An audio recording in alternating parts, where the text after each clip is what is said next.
Rigoberto, from Venezuela, your teacher says so soft and beautifully that your name and homeland sound like flowers blooming, the first bright notes of a song. There will be times when the words don't come. Your own voice, once huge, now smaller, when the teacher asks, "What did you do last summer?" Tell the class your story. "We went to France," Chayla says. "These shells came from a beach in Maine." A boy named Jonathan holds out a jar filled with tiny shells so fragile they look like they'll turn to dust in your own untraveled hands. "My whole family went to India, Spain, South Carolina." Each souvenir a small triumph of a journey, their travels going on and on. And as you stand in front of that room, you can only remember how the heat waved as it lifted off the curb, and your days spent at home, caring for your little sister, who made you laugh out loud and hugged you hard at nap time. You can only remember the books you kept on reading long after she had fallen to sleep.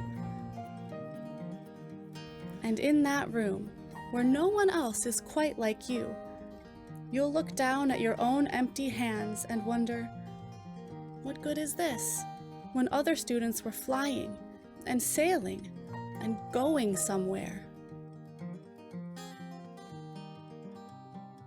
There will be times when the lunch your mother packed for you is too strange or too unfamiliar for others to love as you do.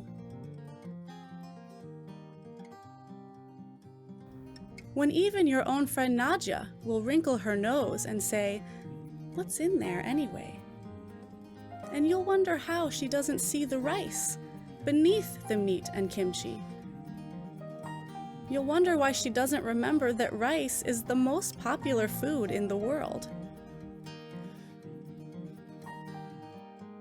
There will be times when the climbing bars are too high, the run is too fast and far, the game isn't one you can ever really play. "I don't want him on our team." You can watch. Maybe you can have a turn later. There will be times when the world feels like a place that you're standing all the way outside of.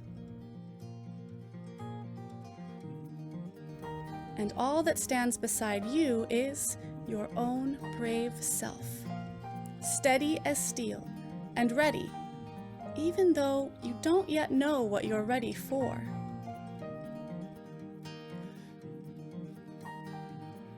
There will be times when you walk into a room and no one there is quite like you, until the day you begin to share your stories. "My name is Angelina, and I spent my whole summer with my little sister," you tell the class, your voice stronger than it was a minute ago, "reading books and telling stories. And even though we were right on our block, it was like we got to go everywhere." "Your name is like my sister's," Rigoberto says. "Her name is Angelina too."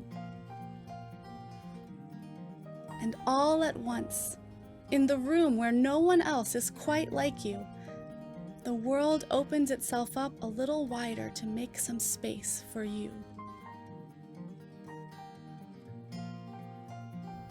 This is the day you begin to find the places inside your laughter and your lunches, your books, your travel, and your stories,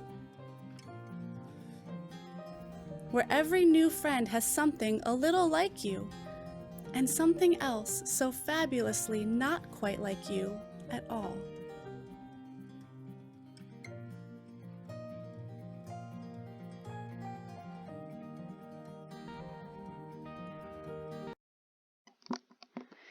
Go ahead and head to the next Nearpod slide to hear your next question.